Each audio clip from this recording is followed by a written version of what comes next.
Hey, what's good, folks? Another episode of The Caster. Last time, we said goodbye to the most contagious man in gaming, Rabies himself. And this time, we'll say hello to the face of the company. At least that's what you are when you're a caster. As you commentate these esports games, you find yourself in the spotlight, on screen most of the time. And so it's up to you to represent the game and the company as best as possible. Our contestants will deal with interviews with some hard-hitting questions and also just cast a game. You've got to put your best face forward. And that's who we'll see today. Can they do it? Let's find out on The Caster.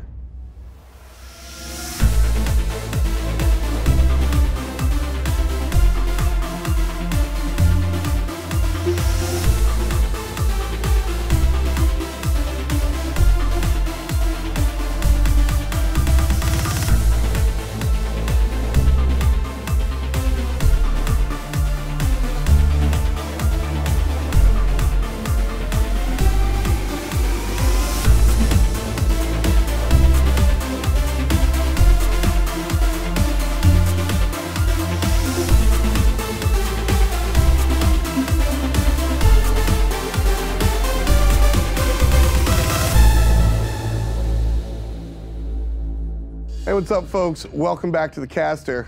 And that's what we've been doing up until this point. But when you are the caster, all of a sudden you become the interviewer, the stage host, and the de facto face of whatever game you start to be commentating. You're just sort of on the screen the whole time, and so viewers sort of associate the game or the product with you, whether you like it or not. And when that becomes the case, you have to sort of navigate interview questions and kind of make sure everything's copacetic. Joining me talking about being the face of a game is the face of a game. It's Evan Raine. You might know him from Paladins. Hey, thanks for having me on the show, Tom. It's going to be exciting today because there are a lot of things that happen when the lights are on. You're not thinking normally, there's a lot of pressure on you, and sometimes words slip out you may not want. We're going to be testing these guys, how they think on their feet, whether they put anybody down, whether they raise anybody up, and how well they represent themselves and the games that they're talking about, and even the company during these tests. It's tougher than it sounds. Let's see how they handle the heat. Let's get things started off really easy. Just some lowball ones here. What is Paladins, and why should I play it over other team shooters?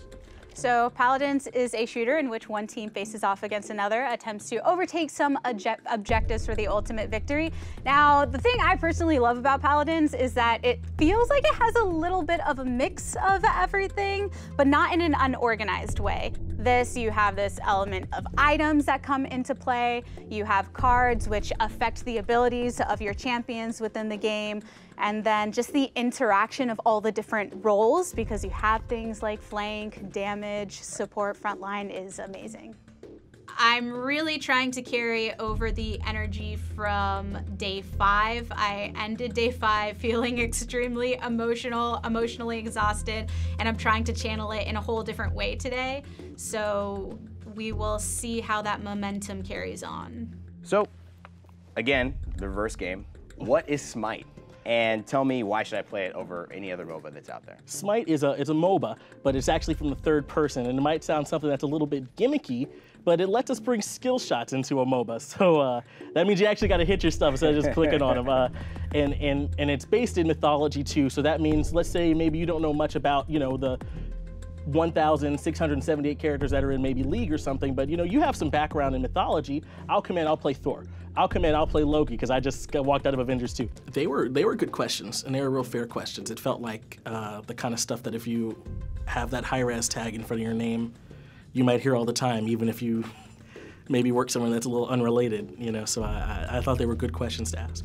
Those 5v5 online battle arenas they're chaotic, but Smite has this very, very refined sense to it, where you just have these objectives, especially in our main mode Conquest, but there are a lot of casual game modes for people who don't want to get serious, especially in the ranked scene. Raine is a very charismatic guy, and I think that I was able to get him to trust me. So let's get into why you're here. Esports, right? What's the point of esports, and why do you put so much energy and money into them at Hi-Rez?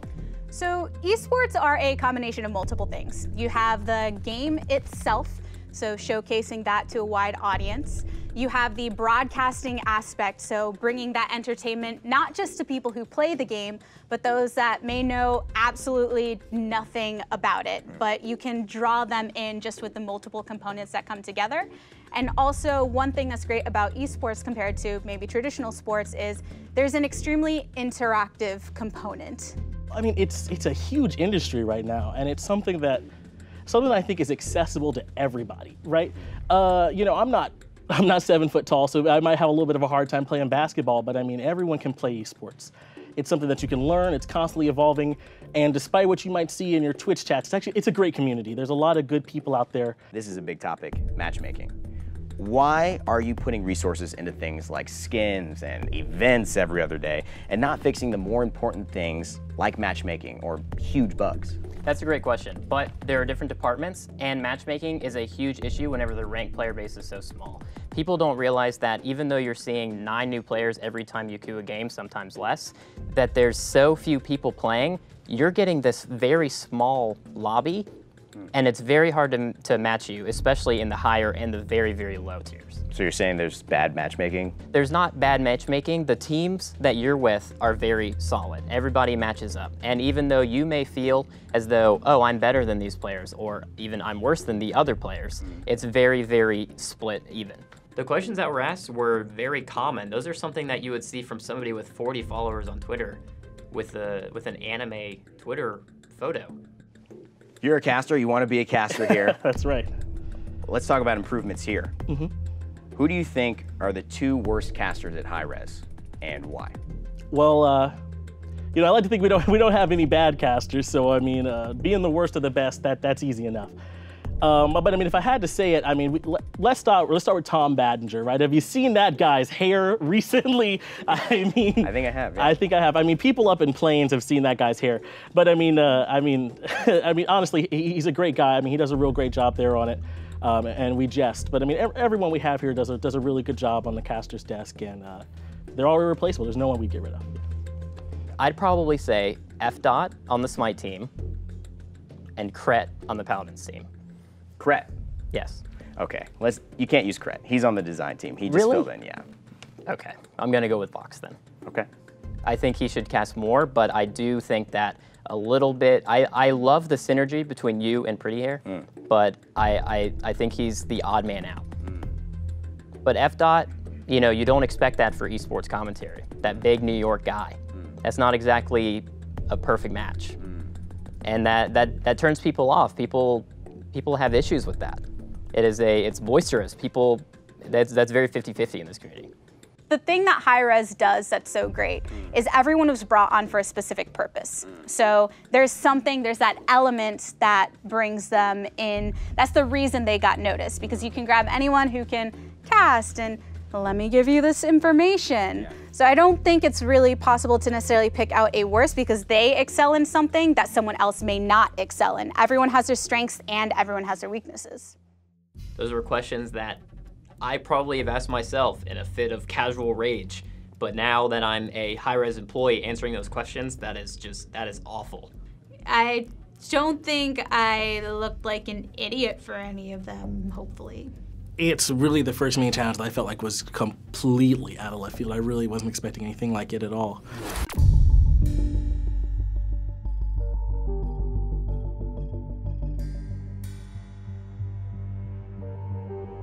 Two Johns and a Gabriella. Usually I ask how you're feeling, but I know exactly how you're feeling after these questions. Evan, you were the one that was literally shooting them, so That's right. why don't you go ahead and just tell them how they did? All right, John, since you were first, we'll take you guys in order, so step forward. A natural-born spokesperson. You just had A+ presentation for your ideas, and I felt that you were gonna do something about them. Yeah. So much of this community wants to see things done that they care about, and somebody who's able to speak to that and let them know that they're not only heard, but action will be taken is a big step at Hi-Rez, very, very important to this company. So Ron Jobbert, you, I felt, did a great job of giving me the information that I wanted. One of the things about dealing with press that I've come to experience is that sometimes it's not what you say, it's how you say it. And it's how they feel when you're hearing it. And for me, some of the things that you said felt a little stale. It felt a little cold. I didn't feel like we ever warmed up in our conversation. The other real big point for me was there was a bait in these questions. You threw one of your casters under the bus. He's standing right here with me. And although you were giving your honest opinion, which I would expect of someone who's very intelligent and smart, when you work at Hi-Rez, telling somebody that, selling press or anything like that, that one of your coworkers is a bad caster doesn't go over well. So for me, that lost a little bit of points. Yeah, I mean, there's a point, too much honesty, right? Yeah. You kind of, not saying a lot of people, but you gotta play with it a little bit. So next time, try to soften those edges. Gabriella, step forward. The last, wearing red, very appropriate. You stood out to me as one of the better, I think, participants in this mini challenge. You're very eloquent. I think that's probably why you're here right now. You know what to say, you know how to say it to make people feel comfortable. And on the surface, that's perfect. You did everything by the book. The thing that I think I'd love to see moving forward for you is a little bit more of the connection. John, that we mentioned earlier, is fantastic at making you feel at home, even when you're somewhere far away. For you, I think that you do a great job of telling me what I want to hear, but I also felt a little bit like we weren't really there together. Overall, great job though, and I think you got a lot better towards the end, which would have left an overall really positive impression on me. We've talked to all three, yeah. But there is a winner to this mini challenge. So, Evan, the floor is yours. It's tough, F-Dot. You know, I look at this and I could pick out so many great moments from each of them. You know, John, his charisma throughout the entire thing. Gabriella gave probably the best response to the Paladins and copying other games, kind of, you know, interaction that we've seen so much at our company. And also, I mean, Ron Jarber's just such a smart guy. He says things that you wouldn't be able to say. He goes into the analytics. Yeah. You want all those things, but if I'm gonna pick one, this mini challenge in my eyes goes to John. John, Mr. Young Link, if you will. First of all, congratulations on winning the mini challenge. You looked really comfortable in that hot seat, and as a reward, you're gonna be a little bit more comfortable in this main challenge. One, I'm gonna tell you what the secret is behind it, and two, you're gonna get to be able to choose in which order you and your friends actually take it on. So that should help you out just a little bit in this next one. Once again, Mr. Evan, Mr. Raine Day, thank you for joining us. My pleasure. And we'll see you in just a minute with the main challenge. I thought that challenge was really tough, and I thought it was really fair. So I'm glad to hear. I feel like on this back end, we got to the best challenges, and I feel like it's also when I've done my best. I've been winning more and more challenges, so it feels really good to be doing successful at what I think is easily the toughest and most realistic part of the show. I feel as though I haven't been pointed out as anyone's favorite yet, so it's a bit of a downer. I won one main challenge, but the main challenges don't win prizes except for just being safe. For a while I was thinking, oh yeah, Ron Jobbert, that's the big competition. And then seeing John Finch just kill it like this, it's got me scared, especially because he's got such an advantage for the main challenge. Picking the order and knowing what the secret is, that's insane. Today, we finally get to see the casters cast. They'll be calling a game alongside Hi-Rez Pretty Hair, tenured Paladins commentator. One caveat, there will be a couple of missteps throughout the game, whether it's in picks and bans or otherwise. We're really trying to see how much our contestants are paying attention. At the end of the day though, it's all about the game. How good does it sound? What up, everybody? It's your girl, Gabriella the Tigress W. Allen here with Pretty Hair, bringing the pretty boy swag. How you doing today? Doing lovely. That's quite the intro. You asked for it a lot of emails in my account. More Paladins, please. Right now we have District 69 versus 50 Shades of Sneck, the former champions themselves. But I'm ready to jump into some Smite action. We got the picks and bans coming up here for us right now on the screen. I may be a little lady, but we got some big time players up on deck here with Sneck versus District 69.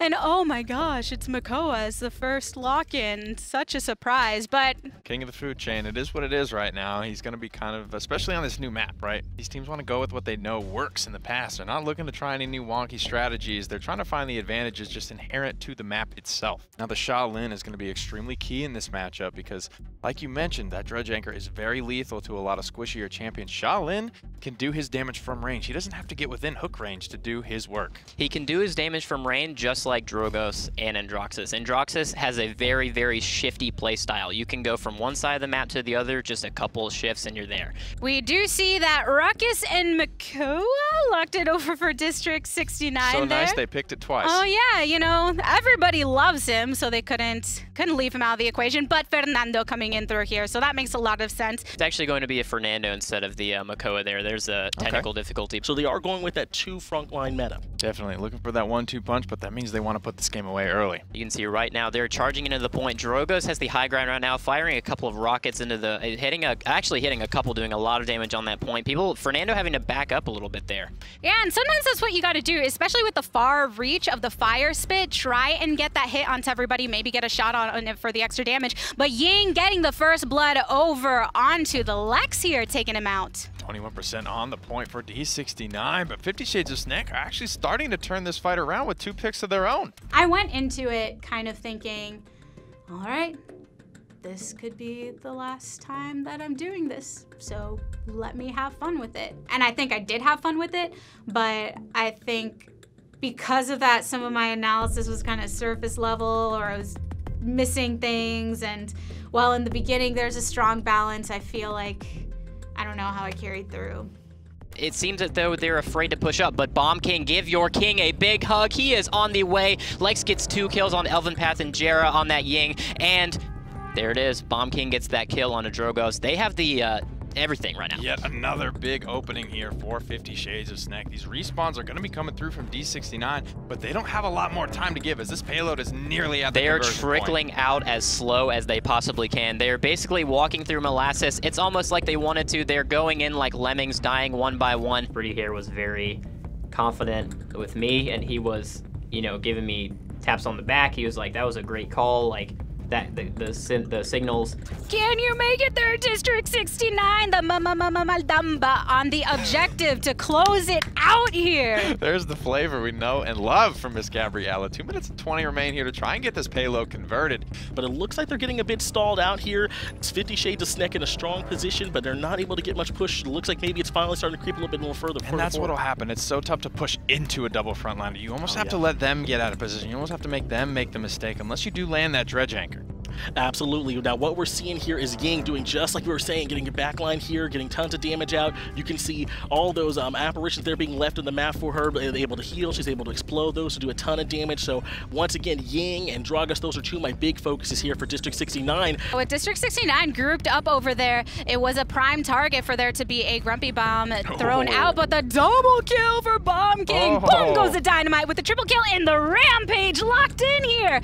A successful push indeed. Who do you think is the primary focus as they rush toward this point? They played a good round, used their now level 2 items to try and punch these tanks down harder than they did in the previous round. They played it well. Let's see if they can execute it this time. Bomb King from a distance doing a lot of damage right now. He's kind of just making sure that everybody knows that that area is not entirely safe, especially on that point right now. 50 Shades of Snake getting that percentage. This is going to be very helpful, especially if they want to collapse later. They already have much more percentage. They're up to 24%.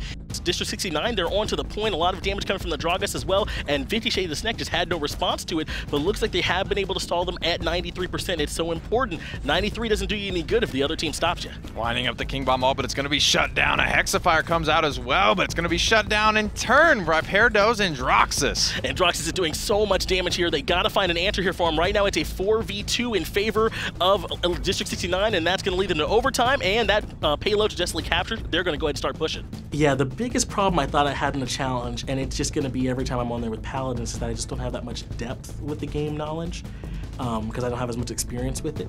So what I try and do is focus on what I do know about the game, you know, like what each champion can do and, you know, how they're going to interact with each other. So what do you think of the Drogos' ability to get that salvo online, use that burst damage, potentially getting this flame spit to travel as far as possible? It was a beautiful read. He saw the Lex actually use combat slide and knew that was his opportunity, and now he's looking for another opportunity with a Dragon Punch. Dragon Punch into the Fernando, but he is eliminated by Bomb King. Damage for damage there, and then Ruckus taken out by Perdo. A lot of deaths coming online. Yeah, overtime has been started for D69. Perdo moving in, finding 2 more, and D69 roll it through to conversion, tie it up 2-2. That's right. It looks like now it's going to be actually a 4v3 here in favor of 50 Shades of Sneck. They're at 99% now. They're not quite at overload. They're not quite at overtime here. That means they don't quite have control, but now they have triggered that overtime. Ying doing what you can to drop down damage, put out those healing apparitions here. Lex as well, putting out plenty of damage, committing the kill onto Lazy, and that point, the point does go to 50 Shades of Sneck. 2 for 2, but the payload is all that Sneck was after, and they were able to find a deal. Trying to stay healthy here, but gonna be on the back foot. Only 600 HP to his name. Gets the shield up in time, though, and will be safe for the time being. Now, when you're a Fernando and you go in 1v5, what are you thinking? I think my healer better have my back, and there better not be a Dragon Punch online, and in fact, there is. I don't know if Neil knows this fact, though. Nice Fire Spit almost knocks Ruckus off the map, but everyone will stay safe for the time being. Right now, it looks like 50 Shades of Snake is kind of calming down. They're getting their comms together. They're saying, we need to fight as 5. We have not fought as 5 yet this round. Absolutely buying the time there. Fernando shield goes down in just 2 shots. There's the impact of the late game wrecker. He is just, at this point, the late game tanks are not doing much, but they have that map push, they have that pressure right now. The issue is that I don't see the damage following up. The Immortal is popped. That is going to allow them to survive a little bit longer, but as soon as it was offline, Bugsy and Shippa made sure that that was the end of that deal. One more Fire Spit comes through. Won't even need it as Gara's already found that kill. Lazy goes up into the tree, hits a bunch of branches on his way down, and he's going to be claimed as well. Only 9 seconds to get back on the payload. It's looking pretty rough for Sneck. And not looking as strong as Tarzan in those branches there. A dredge hook that is thrown out. It is missed, unfortunately, and there is a successful defend, though, from District 69. Ruckus is just standing on the point, just kind of soaking in that percentage of capture, but they know that they can't let that happen because this cap wins the game, regardless of who it is. Clutch shots coming out from Sun Commander. Only 200 HP to his name, though. He's going to have to combat slide out. And while the flanks do need to position properly, the supports do too, right? And Maldamba being all sneaky over there with his sliver, trying to get this damage out and the heals onto his team as much as possible, which is really hard at this point in the game with these built-up cauterizes. Now it's Perdo pushing the issue, taking down Sun Commander in that fight, so the player spotlight here going back to the side of Perdo. Yeah, 50 Shades of Snake with this Bomb King raining down tons of damage. If they're going to make a stand here and get this and cap this point, it's going to have to be now, as District 69 are sitting at 69%. Bomb King jumping in, doing lots of damage onto the backline. That's a huge leap, but not able to secure any actual frags off of it. Looks like Androx is going to back off here. Bomb King going to have to wait, but they have re-established control here over this point. 93 to 96, it's so close, Pretty Hair. They're trickling in right now. Bird does get hooked out, but he's going to stay alive for the time being. King Bomb rolling in, will land, but Lazy immediately dies, is unable to follow up. Yeah, that was a big ultimate there coming out from Bomb King, but now it's 99 to 93% here. Androx is putting a ton of damage into the backline, just what we like from him, and that's going to be a nice victory from District 69 there at the last possible moment. 93 to 100%, so close, Pretty Hair. I'm nervous. These last few challenges, I felt really confident going into them. This time, I didn't feel, as confident. It's been a bit longer day. So just before the challenge, I took a moment. I said, I'm just going to try and put as much energy into it as I can, as much knowledge as I can, and hope the judges, think that's enough to get me through to the next round. But it was tough, but I thought it was a good challenge. It's going to be a big feeling when I know whether or not I made it to the finals. Whether it's a great feeling or a terrible feeling, I don't exactly know, because on the one hand, I am really proud to have gotten this far, but on the other hand, being so close to that point, it would be very disappointing to not be able to make it over into the next stage. Every single week, more and more mistakes come out. A 1% mistake, a very small mistake can shoot anybody into the sun, and I'm hoping that I do not be the mistake guy this week. Gabriella, John, first of all, welcome back and congratulations for making it this far. It's been a long and arduous journey, and unfortunately for one of you, that journey will end today. I give it to Golden Boy, Kelly, and Hinduman to make that decision. Thanks. Ron, one thing I want to say is, and actually I want to say this to everyone. Did you notice the errors in the picks and bans? I noticed the Makoa transfigurating into Fernando error. That was pretty much the one that I wanted to point on immediately. Okay, there were a couple more actually that we didn't really harp on you guys quite a bit for it because none of you caught it. There was a Shaolin that didn't appear in the game. We talked about Shaolin for sure. The Shaolin. We all said it was also a completely different map. in the backdrop. That one was a little bit more difficult to catch. Pretty Hair's like, oh yeah, we're on the new map here, and then just went to a normal map, and I was like. And the last one was the actual team comps and teams were reversed. You all caught the obvious one, so we didn't really, penalize you for it. We looked at your commentary more so. And how did it feel commentating a full game of Paladins? It felt really smooth. It felt like I was talking to a friend. It was a really, honestly, fun cast, even if it's just Pretty Hair and I having fun together, and it doesn't come off that way. It was just, I think it was smooth. Your opening was great. You had a short fix. You didn't focus too much on the issue at the start, but that was totally okay. You have such a deep understanding of this game, even though it seems like you just started playing Paladins, and you find a way to make it relatable and funny at the same time. I just wish you worked on your pronouns, and the ending of the game was a little weak. Ron, your pacing was really good. Your question choices were really good to keep the viewer involved as well as keep Pretty Hair jogging along. You had a real tendency though to want to default back to chair 2 a lot of the time instead of being the main caster, the main play-by-play guy. But it wasn't necessarily a bad thing. Just in Paladins, you generally expect more play-by-play than analysis, and it felt more analysis heavy than maybe it would be on a normal broadcast. But that didn't seem to hurt you. It seemed to play to the strengths of what you bring. Yeah, I actually didn't think it was a negative at all. I do enjoy a bit, as a play-by-play commentator, ironically, I do enjoy a bit more analytical commentary from time to time. And I actually did not think that you could get hyped, and you did. Mission accomplished.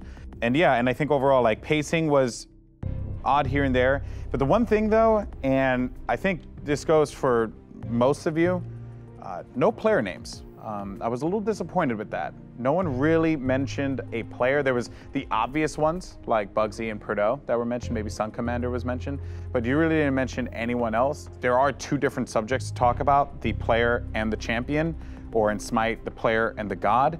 You want to be able to find a healthy medium of being able to talk about each one individually or highlight them, because if someone's using Androxus like Perdo was and getting incredible shots, that's a credit to Perdo, because Perdo's great with that champion. Your whole job is there to make them look like a superstar, so calling the god name's great for the game and for the company you work for, but doesn't push the player out there further. Thank you so much, Ron. You can step back. John, step forward, please. John, you had a good start, but there was one thing you did at the beginning that really, really hurt. You mentioned Smite. That's a biggie. It's not like, insane, but at this level in the competition, we are looking at every detail. Just giving you an FYI.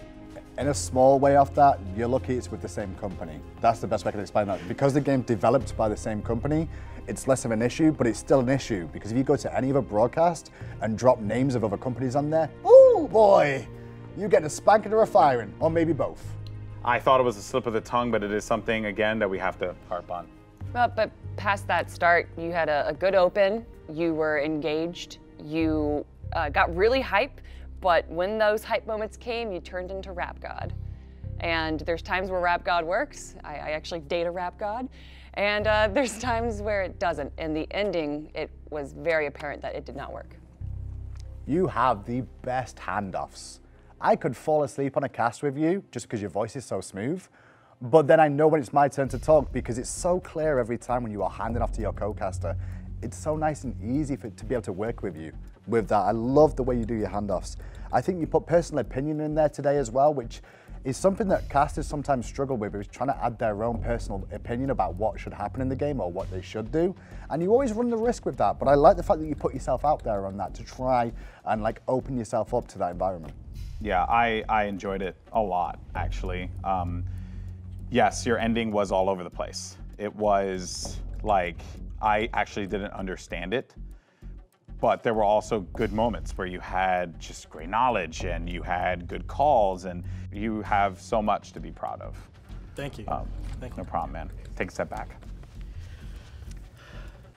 And Gabriela La Tigres, give me the last name. I forget Devia Allen. Devia Allen. I love the fact that you say your full name every time as well.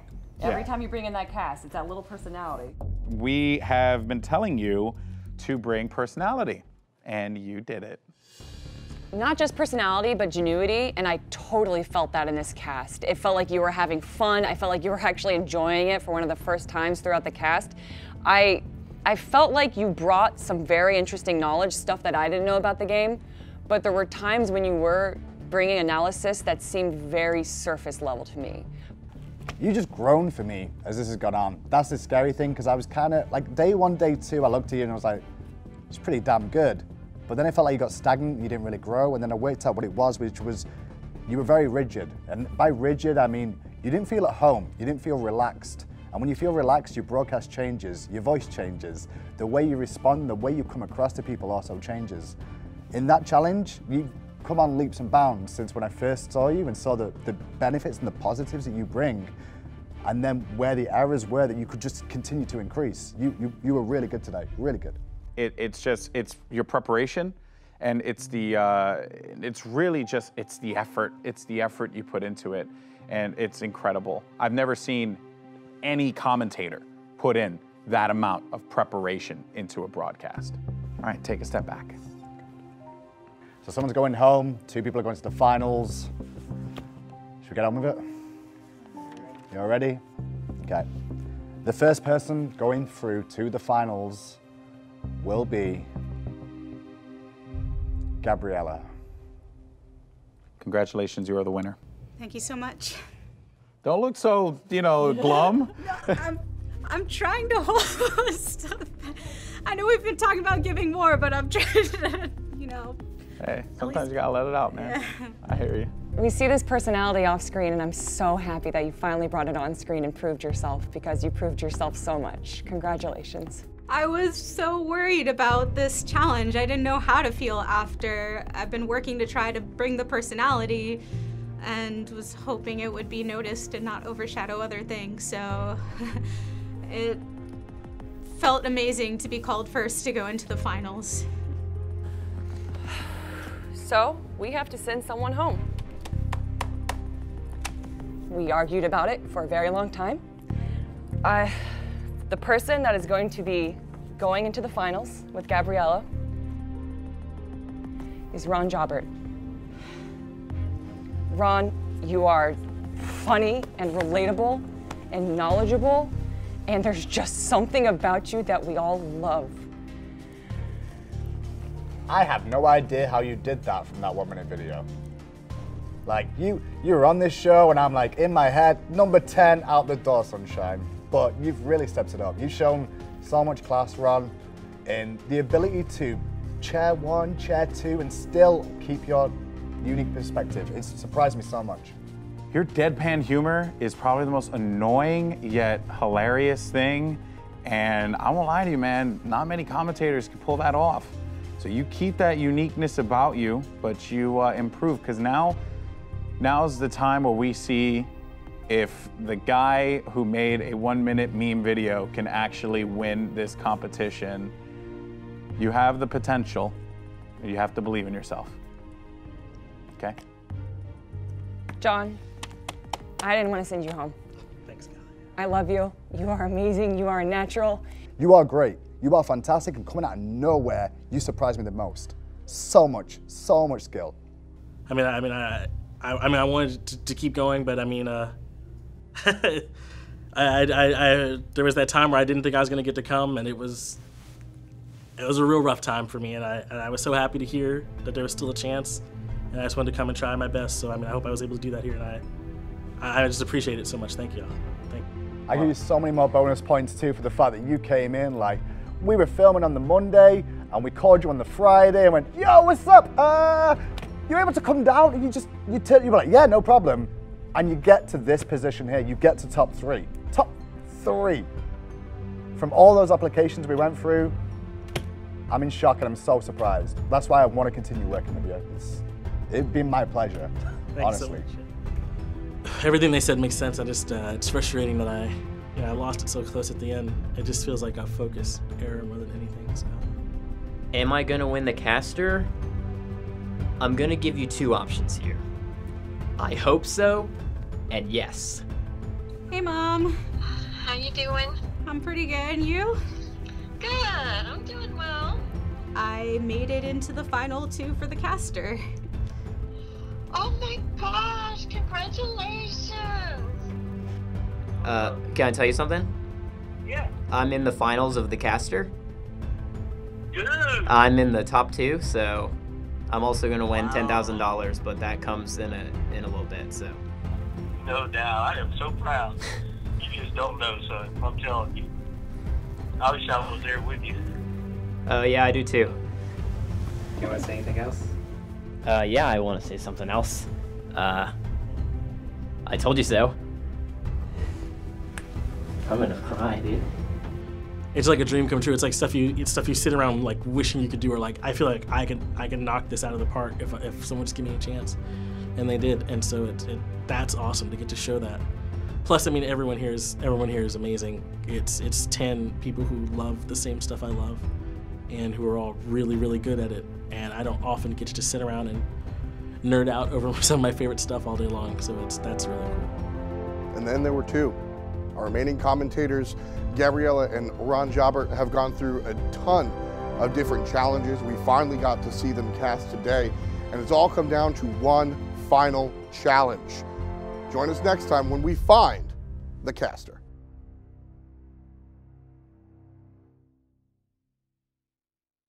Hey, what's up, folks? Tom Battinger here. On behalf of everybody that took part, thanks for watching The Caster. We really appreciate it. But if you want to dig even deeper and find behind-the-scenes action, some commentary, and all the other fun stuff, check out The Caster's YouTube page, youtube.com/TheCasterShow. We definitely appreciate it, and we'll see you later.